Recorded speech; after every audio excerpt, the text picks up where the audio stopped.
Hello everyone, welcome to my YouTube channel. In this video we are going to learn about research question vs research hypothesis. तो यहाँ पे हम देखेंगे कि research question क्या होता है, रिसर्च हाइपोथेसिस क्या होती है और उनके बीच में क्या डिफरेंस होता है। तो सबसे पहले अगर हम बात करते हैं रिसर्च क्वेश्चन की, तो रिसर्च क्वेश्चन वो क्वेश्चंस होते हैं, स्पेसिफिक क्वेश्चन होते हैं जिनके थ्रू आप किसी भी पर्टिकुलर टॉपिक या सब्जेक्ट पर आप रिसर्च करते हो। ये क्वेश्चन आपकी रिसर्च की डायरेक्शन को डिटरमाइन करने में आपकी हेल्प करते हैं। थर्ड नंबर पे हम ये कह सकते हैं रिसर्च क्वेश्चन को क्या होना चाहिए, क्लियर और कंसाइज होना चाहिए ताकि आप इजीली उन्हें एड्रेस कर सके। तो रिसर्च क्वेश्चन तो क्या है कि देखो, हमें किसी भी टॉपिक पे रिसर्च करनी है तो उसके लिए हमारे पास कुछ क्वेश्चन तो होंगे ही कि भाई हमें क्या रिसर्च करनी है, क्यों रिसर्च करनी है। अब बात आती है रिसर्च हाइपोथेसिस की। रिसर्च हाइपोथेसिस का मतलब होता है कि अजम्पशन करना, ठीक है ना। हमने कोई चीज़ हमने प्रूव नहीं करी है साइंटिफिकली, बस हमने सोचा है कि ये चीज़ ऐसे हो सकती है, ठीक है। उसके बाद हम उसके ऊपर साइंटिफिकली रिसर्च करेंगे। तो मतलब हाइपोथेसिस का मतलब है एक अजम्पशन, एक स्टेटमेंट जिसको अभी हमने प्रूव करके नहीं देखा है, वो साइंटिफिकली प्रूव्ड नहीं है, ठीक है। इसमें वो जैसे जो हमने अजम्पशन करी है, अगर हम उसको रिसर्च करेंगे तो ऐसा नहीं है कि वो हमारी अप्रूव ही हो जाए, वो डिसअप्रूव भी हो सकती है। तो यहाँ हमने रिसर्च हाइपोथेसिस और रिसर्च क्वेश्चन के बारे में देखा। अब हम इनके बीच में जो मेन डिफरेंस है उसके बारे में बात करते हैं। तो यहाँ सबसे पहले हम बात करते हैं रिसर्च क्वेश्चन की। तो रिसर्च क्वेश्चन की डेफिनेशन क्या है? Research question is an inquisitive query, मतलब जिज्ञासा या जानने की इच्छा रखने वाला। मतलब हमें किसी चीज़ के बारे में हमें कुछ जिज्ञासा है, हम उसके बारे में जानना चाहते हैं, तो हम उसको सिस्टमेटिक उसकी इन्वेस्टिगेशन करेंगे। अब हमारे पास आती है research hypothesis.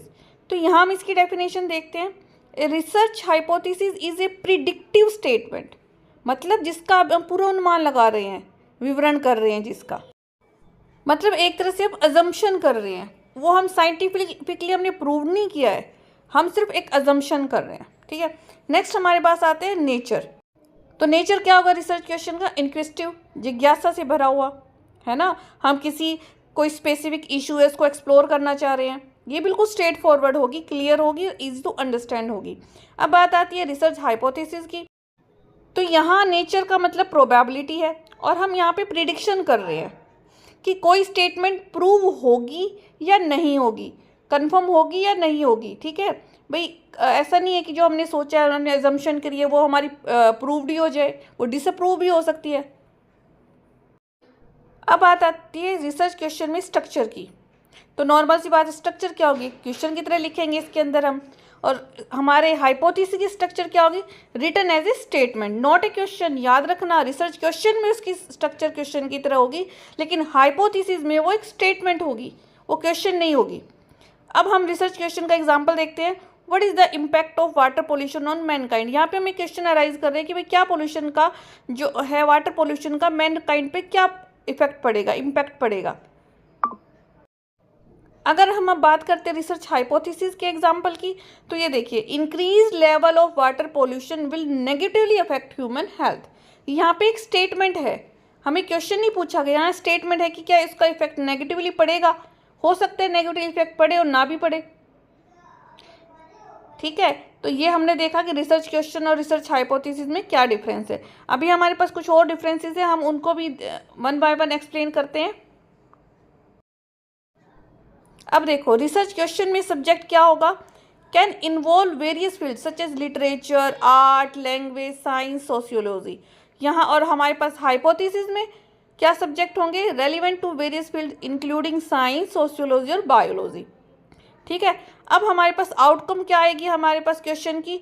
A direct answer that addresses the research question, एक डायरेक्ट आंसर आएगा। और आउटकम हमारे पास हाइपोथेसिस की क्या आएगी?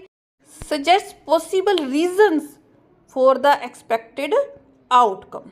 अब बात करते हैं हम बैकग्राउंड की, कि क्वेश्चन में और हमारे हाइपोथेसिस में बैकग्राउंड क्या होता है।